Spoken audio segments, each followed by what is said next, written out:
Israel dia akan melakukan serangan ke Iran ya Hmm. tanpa dukungan dari Amerika Serikat. Itu sama dengan bunuh diri. Israel dan juga Amerika Serikat ini mengatakan bahwa Lebanon itu tidak masuk dalam skema gencatan senjata begitu, tapi mediatornya Pakistan itu berkata sebaliknya. Oh enggak, Lebanon ini adalah bagian dari gencatan senjata. Nah, siapa yang bisa kita pegang omongannya kalau begini, Prof? Memperluas wilayahnya sampai Lebanon Selatan karena dalam petanya Israel itu Lebanon Selatan itu menjadi Israel Raya. Memang keinginan dari Israel adalah memprovok supaya perang ini tidak berhenti sampai di sini. Di tengah gencatan senjata antara Iran dan juga Amerika Serikat, justru Israel yang membombardir Lebanon. Ratusan orang bahkan sampai tewas dan ratusan lainnya mengalami luka-luka. Saya akan diskusikan apa yang terjadi sebetulnya di balik gencatan senjata Iran Amerika Serikat. Mengapa Israel justru membombardir Lebanon? Saya akan diskusikan dengan Profesor Hikmahanto Juwana yang merupakan guru besar hukum internasional Universitas Indonesia. Prof Hikmah, selamat sore. Apa kabar, Prof? Selamat sore, Reno. Baik, kabar baik, Baik. sehat. Terima kasih Prof sudah meluangkan waktu. Saya baca bahwa Israel dan juga Amerika Serikat ini mengatakan bahwa Lebanon itu tidak masuk dalam skema gencatan senjata begitu, tapi mediatornya Pakistan itu berkata sebaliknya. Oh enggak, Lebanon ini adalah bagian dari gencatan senjata. Nah, siapa yang bisa kita pegang omongannya kalau begini, Prof? Oke, pertama yang kita perlu pahami dulu bahwa kan ada dua proposal yang disampaikan. Satu dari Amerika Serikat yang disebut sebagai 15 poin, yang satunya lagi dari Iran yang disebut sebagai 10 poin perdamaian. Nah, Mhm. kalau misalnya yang kemudian digunakan sebagai basis seperti Presiden Trump katakan adalah yang 10 poin dari Iran, berarti kita kan tidak menggunakan yang 15 poin, ya, tapi Mhm. yang 10 poin. Yang 10 poin itu yang saya pahami dari pihak Iran mengatakan bahwa harus ada jaminan tidak akan ada serangan ke Iran dan sekutunya. Nah, sekutunya Hmm. itu dalam hal ini tentu kepada Hezbollah, kepada Houthi yang juga melakukan serangan ke kapal tanker Israel pada waktu itu yang berkaitan dengan Israel, dan kemudian juga mungkin Hamas. Ya, itu Hmm. sekutu dari Iran. Itu Iran yang menyampaikan ke pihak Pakistan. Dan dari pihak Pakistan itu dikonfirmasi memang iya bahwa ini termasuk sekutu dari Iran. Ya, Hmm. oleh karena itu kalau kemudian sekarang ini pihak Israel bahkan Amerika Serikat mengatakan oh itu tidak termasuk Lebanon, menurut saya itu tidak bisa dibenarkan, ya. Hmm. Terutama sekali kalau misalnya dari sisi Israel, Israel itu kenapa masih terus menyerang Lebanon? Hmm. Karena dua hal. Pertama, Israel itu adalah pihak yang ingin mensabotase agar tidak ada eh, Amerika Serikat mundur dari perang ini. Kalau Israel tujuannya itu adalah ke Iran mengganti rezim Hmm. dari mullah ke sistem kerajaan, di mana Reza Pahlavi lah yang diharapkan bisa menggantikan sistem mullah ini. Hmm. Nah, sebelum itu tercapai, Israel akan terus mendorong Amerika Serikat serang Iran, serang Iran. Nah, tapi kan sekarang kita tahu bahwa di Amerika Serikat Presiden Trump harus menghadapi publiknya yang tidak menyetujui. Bahkan orang-orang terdekat Trump seperti Joe Kent yang merupakan direktur dari kontraterorisme Amerika Serikat sudah mengundurkan diri dan di situ dalam surat pengundurannya disebut bahwa Iran ini bukan imminent threat, bukan ancaman terdekat Amerika Serikat. Bahkan serangan ke Iran oleh Israel oleh Amerika Serikat ini sebenarnya didorong oleh Is- oleh Israel. Israel. Iya, Hmm. dan itu sudah dibenarkan oleh Trump. Trump bilang begini, pada waktu saya menyerang itu saya dapat masukan dari siapa? Jared Kushner, dari Steve Witkoff. Dua orang ini sangat dekat dengan pihak Israel, ya. Israel. Lalu kemudian ada Pete Hegseth dan kemudian Marco Rubio. Jadi kalau dalam konteks seperti ini, Israel keinginannya adalah jangan sampai Amerika Serikat mundur dari perang ini. Terus dilakukan serangan. Kalau dia sampai mundur, keinginan dari Israel tidak akan tercapai menggantikan rezim. Justru Israel akan terancam karena negara-negara atau sekutu-sekutu dari Iran bisa saja terus menyerang Israel. Nah, Oke, jadi itu Prof, alasan saya pertama. Sudah. Penasaran saya, ya, ya. Hmm, Alasan yang kedua, kenapa saya katakan Israel ini mau mensabotase, itu adalah begini. Pada waktu Israel menyerang Lebanon, itu sebenarnya memang ada serangan dari Hezbollah. Karena Hezbollah bilang, ya. kami akan membantu Iran. Jadi dia menyerang Israel. Nah, kemudian Israel kan menyerang balas. Nah, ketika dia Mhm, menyerang balas ini, dia tidak proporsional. Karena apa? Tidak diserang, katakanlah titik-titik yang menyerang dia, tetapi diambil kesempatan untuk memperluas wilayahnya sampai Lebanon Selatan. Karena dalam petanya Israel itu, Lebanon Selatan itu menjadi Israel Raya, Greater Israel. Nah, ini sama kejadiannya ketika Hamas ketika 7 Oktober 2023 menyerang Israel, lalu kan ada balasan. Balasan mhm, itu kan tidak proporsional. Masa sampai 70.000 orang sipil terbunuh gitu kan? Nah, karena mhm. apa? Israel memanfaatkan serangan yang dilakukan oleh Hamas ini sebenarnya untuk menguasai Hamas secara efektif. Karena walaupun sekarang ini katanya diduduki oleh Israel, tapi Israel tidak bisa secara efektif menjalankan pemerintahannya di Gaza. Seperti itu. Dengan serangan Israel ke Lebanon di tengah masa gencatan senjata Iran dan Amerika Serikat, apakah bisa dibilang Israel ini juga dalam tanda kutip ya sedang mengganggu atau kalau menggunakan kata yang digunakan Prof. Hikmah adalah menyabotase gencatan senjata yang sudah disepakati? Ya, betul. Kalau menurut saya itu tujuannya, ya. Karena mensabotase agar Amerika Serikat tidak menghentikan serangan ke Iran. Oke, kalau misalnya Hmm. 2 minggu itu ada jeda gencatan senjata, harapannya Hmm. Israel mungkin Amerika Serikat akan mengganti kapal induknya yang lebih baru lagi, artinya amunisinya akan lebih banyak lagi, dan kemudian membawa rudal-rudal mungkin dari Amerika Serikat atau pangkalan-pangkalan terdekat. Karena dengan perang yang sudah 5 minggu lebih ini, itu kan semakin amunisi Amerika Serikat menipis. Sementara Hmm. Iran terus bertahan.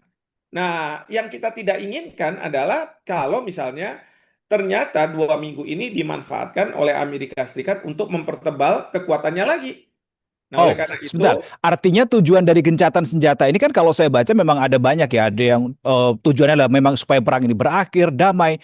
Tapi ada juga tujuan gencatan senjata ini adalah memberikan waktu bagi negara-negara yang sedang berperang untuk menata ulang logistik, memperkuat lagi kekuatan militer. Berarti lebih ke arah situ tujuan gencatan senjatanya. bukan itu yang diinginkan oleh Israel.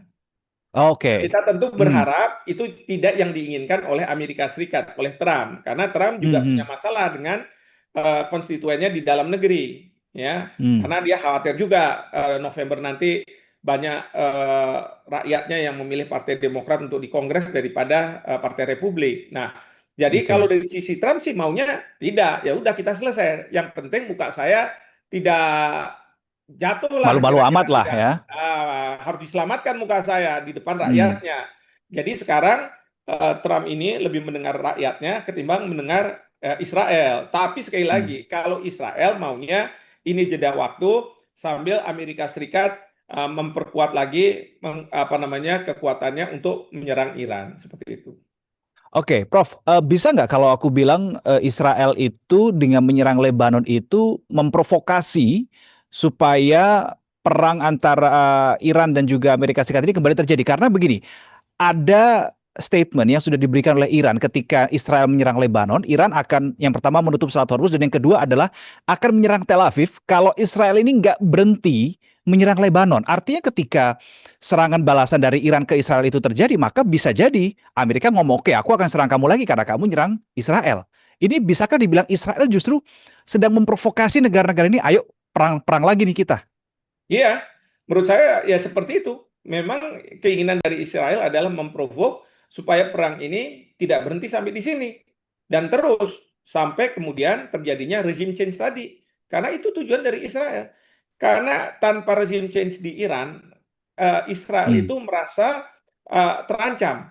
Ya, karena apa? Kalau nanti Reza Pahlavi yang akan menjadi pemimpin di Iran, maka 3 hal yang sudah dia janjikan. Satu, memperbaiki hubungan Iran dengan Israel dan Amerika Serikat. Dua, dia akan menghentikan upaya Iran untuk punya senjata nuklir atau pengayaan uranium. Dan ketiga, Iran tidak akan lagi mendanai Hezbollah, Hamas dan Houthi. Nah, jadi itulah yang paling ideal bagi Israel. Tapi pertanyaannya adalah kalau Israel sendiri kan nggak mungkin. Dia harus Hmm. dapat bantuan dari Amerika Serikat. Nah, tinggal sekarang bagaimana nih sikap Amerika Serikat kalau atas serangan Israel ke Lebanon itu direspon oleh Iran dengan menutup lagi Selat Hormuz, dan yang kedua adalah dia akan menyerang Tel Aviv. Nah, maksudnya kenapa dilakukan itu supaya Amerika Serikat sekarang yang bicara sama Israel, kamu stop itu atau kamu akan mendapat konsekuensi yang berat dari saya. Misalnya, saya nggak akan bantu, biar kamu aja Hmm. menghadapi. Nah, misalnya seperti itu. Atau dana yang biasanya digelontorkan oleh Amerika Serikat, alutsista yang digelontorkan oleh Amerika Serikat ke Israel akan di stop. Ya kan? Bisa aja seperti itu. Mungkinkah itu terjadi, Prof? Dua hal yang tadi Menurut Anda saya katakan. ya sangat mungkin, karena Hmm. sekarang ini rakyat Amerika mempertanyakan apa sih sebenarnya alasan Amerika Serikat melakukan serangan Iran? Hmm. Apakah ini demi kepentingan Israel atau demi kepentingan Amerika Serikat? Maka di Amerika Serikat itu rakyatnya bilang, ini America first atau Israel first? Israel first. Ya. Nah, itu dia. Dan itu beberapa waktu yang lalu saya juga ngelihat di media sosial ada aktivis di Amerika Serikat yang menanyakan itu ke congressman di AS, America first or Israel first. Mereka hanya bungkam. Apakah ini Ya. artinya juga sebenarnya di dalam negeri mereka juga sebenarnya bingung gitu dengan kebijakan Trump, Prof? Ya, sebenarnya kalau di dalam negeri, rakyatnya itu udah tahu bahwa ini Israel first. Dan mereka tidak Hmm. terima uang pajak mereka digunakan untuk perang yang kepentingannya adalah kepentingan Israel, bukan kepentingan Amerika Serikat. Maka di sana sudah mulai bergolak, ya. Dan di sini posisinya bagi Amerika Serikat, memang mereka harus menyudahi perang ini. Kalau tidak, ini akan selain biaya yang harus dikeluarkan lebih besar, juga mempengaruhi ini legitimasi dari Presiden Trump di mata rakyatnya. Prof, kalau peristiwa atau situasi terkini ini terus bertahan, artinya Israel masih terus membombardir Lebanon, menyerang Lebanon, terus memprovokasi, apakah ini bisa berpotensi gencatan senjata berakhir sebelum waktunya? Artinya nggak sampai 2 minggu udah kelar nih, karena perang pecah lagi. Ya, bisa saja seperti itu. Dan kalau kata 2 minggu itu ya, kalau kita perhatikan, Hmm. Trump itu kalau misalnya kasih ultimatum dan lain sebagainya, pasti dia sebut kata 2 minggu, 2 minggu lagi, 2 minggu lagi. Jadi kita juga nggak bisa percaya bahwa 2 minggu itu benar-benar 2 minggu, atau misalnya sebelum 2 minggu, atau misalnya bisa lebih panjang dari itu. Kita nggak tahu. Tetapi yang pasti adalah bagi Trump kalau dia harus memulai perang lagi, itu Hmm. akan costly, ya. Selain budgetnya, juga legitimasinya, dan kemudian ternyata Iran itu tidak mudah untuk ditaklukkan, gitu. Oke, Prof terakhir, singkat saja. Mana yang lebih besar kemungkinannya? Perang ini kembali berlanjut dengan Amerika mendukung Israel, atau perang ini berlanjut Israel tanpa Amerika? Wah, kalau misalnya Israel tanpa Amerika, selesai itu Israel diserang oleh Iran. Karena rudal-rudalnya Iran itu yang kemarin itu bukan yang modern baru mau diluncurkan sebenarnya. Ya, jadi Jadi kalau menurut rudal-rudal kemarin saya yang ngabisin stok-stok yang kemarin-kemarin berarti. ini resikonya akan lebih berat kalau misalnya Israel dia akan melakukan serangan ke Iran, ya, Hmm. tanpa dukungan dari Amerika Serikat. Itu sama dengan bunuh diri. Dan sekarang kalau saya lihat di Israel, partai oposisinya yang tadinya mendukung eh, serangan Israel ke Iran, sekarang mereka berbalik terkait dengan Lebanon. Mereka mengatakan Hmm. bahwa serangan ke Lebanon itu tanpa strategi, tanpa ada rencana, dan tanpa ada misalnya anggaran yang harus didapatkan, bahkan juga persenjataan, bahkan juga pasukannya. Karena menurut oposisi, Israel itu berperang di beberapa front, ya. Ada dengan Hmm. Iran, ada dengan Hamas di Gaza, ada sekarang dengan Lebanon. Dari mana pasukannya? Dari mana uangnya? Itu sekarang dipertanyakan seperti itu. Oke, Profesor Hikmahanto Juwana, Guru Besar Hukum Internasional Universitas Indonesia, terima kasih untuk waktunya sudah berdiskusi bersama dengan kami. Terima kasih, Prof. Sampai jumpa lagi. Selamat Terima sore. kasih Reno. Sampai jumpa. Sampai jumpa, Prof. Sehat-sehat.